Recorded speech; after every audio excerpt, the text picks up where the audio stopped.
Bonjour.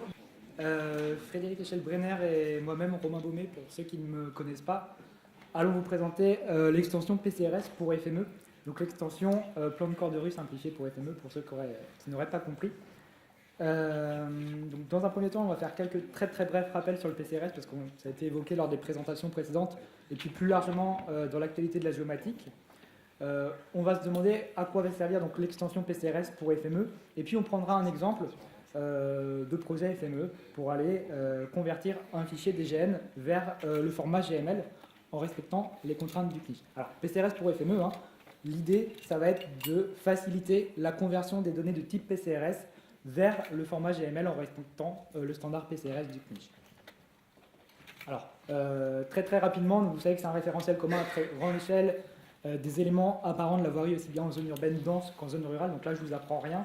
Ce plan a vocation à servir de base pour les réponses au DT des ICT, je ne vous apprends rien non plus.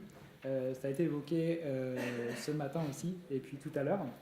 Nous, ce qui va nous intéresser ici, c'est plus le côté standard de données géographiques, c'est-à-dire que les données qui sont produites au format GML doivent respecter de nombreuses spécifications, c'est-à-dire des règles, le nom des tables, le nom des attributs, etc.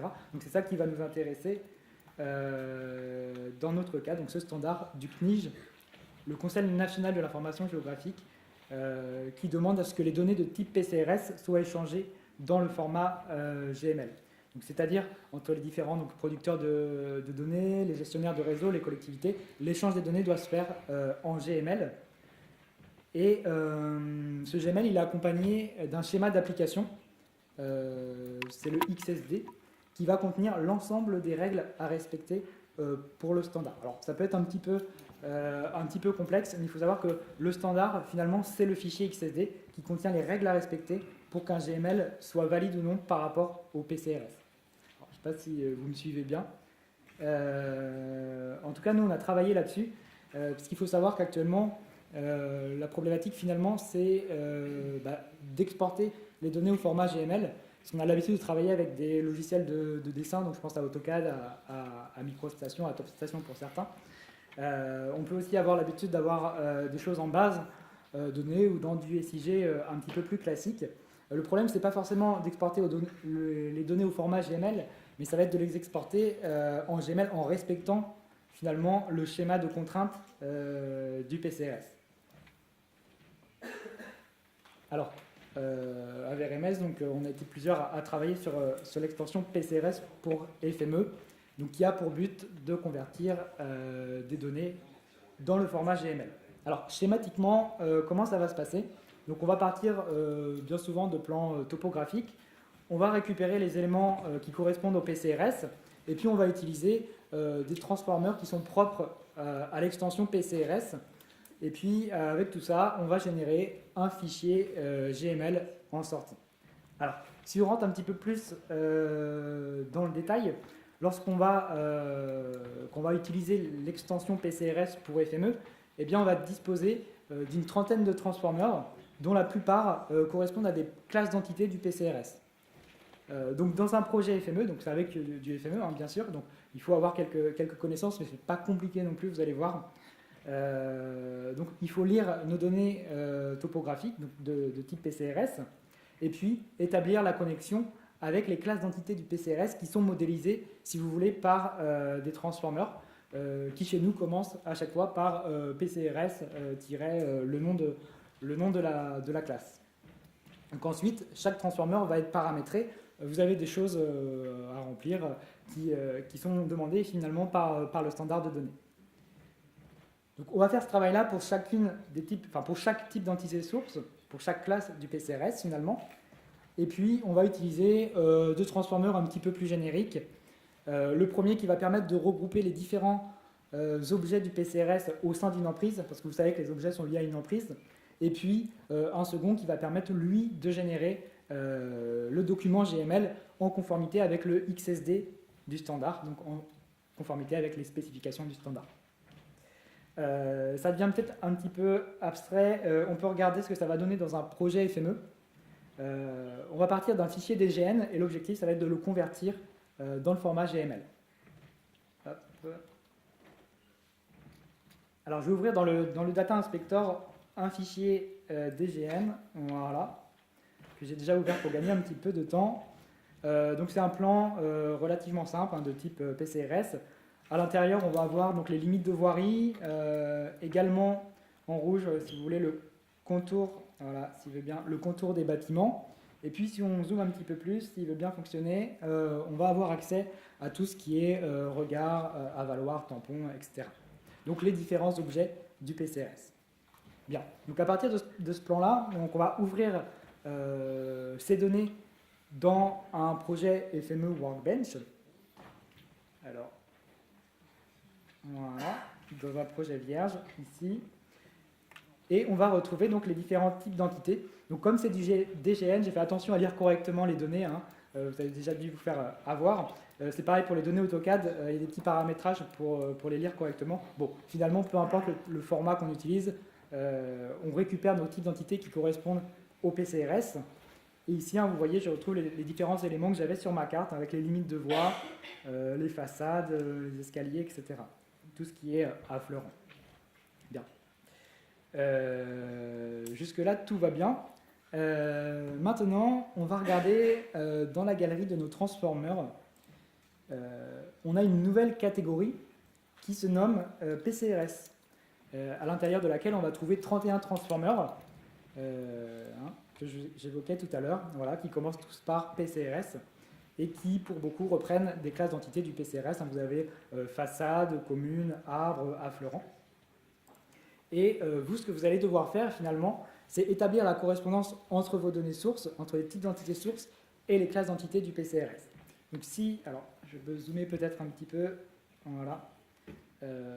Si je prends ce type d'entité limite voie PCRS, je vais chercher la classe qui correspond. Donc je vais aller dans ma catégorie PCRS et puis je vais rechercher, voilà. J'ai une classe qui se nomme limite voirie, donc ici j'ai un petit peu de chance, ça porte le même nom. Donc je vais pouvoir l'intégrer dans mon projet et puis établir la connexion avec ma donnée source. Bien. Ensuite, ce transformer, hein, je vais le paramétrer comme n'importe quel transformer hein, dans un projet FME. Vous avez certains éléments donc obligatoires, d'autres facultatifs, comme on le disait tout à l'heure. Et puis, si on a un doute d'ailleurs, parce que vous avez la thématique, si vous voulez, la qualité de catégorisation, la précision. Donc tout ça, ça dépend de vos données sources et de leur qualité. Au passage, si on a un doute sur la façon pour remplir le transformer, on peut se référer à une documentation qu'on a faite en ligne et qui reprend pour beaucoup en fait, le standard de données PCRS. Alors, je vais l'ouvrir pour vous montrer rapidement. Voilà. Donc le PCRS pour FME adapté, si vous voulez, à nos transformers. Ou nos transformers bon. Donc vous avez une petite description, très bien, le lien vers le standard. Comment ça fonctionne, et puis directement on peut aller chercher les transformers correspondant aux classes d'entités PCRS. Alors je vais aller dessus, voilà, et je vais retrouver les différents transformers qu'on va utiliser. J'étais dans lequel la limite de la voirie, donc je peux le rechercher dans ma liste des classes d'entités. Voilà, limite voirie. Et puis je vais avoir une description de cette table. Un titre, une définition, ok. Ce qui va nous intéresser également, c'est surtout la modélisation. Donc là, c'est de la polyligne, c'est-à-dire que si j'envoie un autre type de géométrie dans mon transformer, ben, ça ne va pas fonctionner. Donc on peut faire attention à tout ça ici. Et pour terminer, on va trouver les paramètres. Vous avez les identifiants, numéro de point levé, la précision. Hein, ce sont les paramètres du transformer, ceux qu'on voit ici. Hein. Ok. Donc, on va remplir ces paramétrages. Je ne sais plus à quoi correspond la thématique, par exemple. Donc, je vais aller dans mon aide. Bon, vous voyez la logique. On peut cliquer sur le paramètre et puis avoir la description de ce paramètre. Donc, définition, la thématique à laquelle est associé chaque objet du PCRS. Bon, ce qui est plus intéressant, c'est le type. On nous dit que c'est un domaine de valeur. Et puis, vous avez hein, les différentes valeurs qui sont possibles. Donc, affleurant, à déterminer, topo, bâti. Donc, ça, c'est repris directement du standard. Et c'est le menu déroulant qu'on va avoir hein, dans le transformer. Donc on va remplir ce transformer. On va faire la même chose pour le type d'entité suivant. Et je crois que vous commencez à comprendre la logique. Donc le deuxième, il s'appelle façade. Donc avec un peu de chance, j'ai une classe d'entité qui s'appelle façade. Voilà. PCRS, façade, très bien. Et on va faire le même travail. Alors, on n'a qu'un quart d'heure, donc on ne va pas s'amuser à les faire tous un par un, mais vous voyez la logique. Finalement, on va passer beaucoup de temps à faire ce travail-là. On n'a plus que 5 minutes. Voilà. Donc, on va regarder directement le projet complété, où on a fait le travail. Nous avons rempli les paramétrages à l'intérieur, voilà, les affleurants. Ici, c'est quoi? Bouche incendie, poteau incendie, pourquoi pas. Donc, on a fait ce travail-là. Au passage, on peut remarquer quelques transformers qui sont propres à FME qui ont été utilisés, tout simplement parce que les données n'étaient pas bien formatées au début, donc on a dû les retoucher un petit peu. Il faut savoir que plus nos données sont proches de ce qui est attendu par le standard, moins il y aura de travail dans le projet FME. Donc, une fois qu'on a fait tout ça, on va générer notre fichier GML, mais avant, on va regrouper les différents objets au sein de l'emprise. Et puis, on va fusionner tout ça pour générer le GML selon le schéma d'application livré par le CNIJ. Alors, qu'est-ce que ça peut donner en résultat si on reprend les mêmes données qui ont été utilisées? Hop, voilà. Finalement, au niveau de la cartographie, ça ne change pas grand-chose. On retrouve les mêmes éléments. Ce qu'on peut remarquer, c'est au niveau des tables. On n'a pas la même chose. On va retrouver cette fois-ci la structure du PCRS avec les relations de parents-enfants qui est demandée par le GML. Alors, si on va jusqu'au bout avec la limite voirie, si on va regarder à l'intérieur ce que l'on peut trouver, voilà. Je vais sélectionner une portion de ma voirie et on va retrouver les attributs que l'on a rentrés juste avant. Donc vous avez la thématique, qualité des données, la précision. Bon, a priori, c'est toujours la même parce qu'on ne s'est pas embêté ici, mais on peut faire varier ça suivant des attributs, hein, bien sûr. Et puis, en parlant de relation de parentalité, vous avez le GML ID de cet objet et le GML parent de l'objet. Et ce GML parent, on va le trouver dans la classe qui est générique, donc la classe dessus, qui correspond au plan de corps de rue simplifié ici. Donc c'est la même chose avec les affleurants. Hein. Vous avez les affleurants, et de cette classe découlent les affleurants lignes, les affleurants points, etc.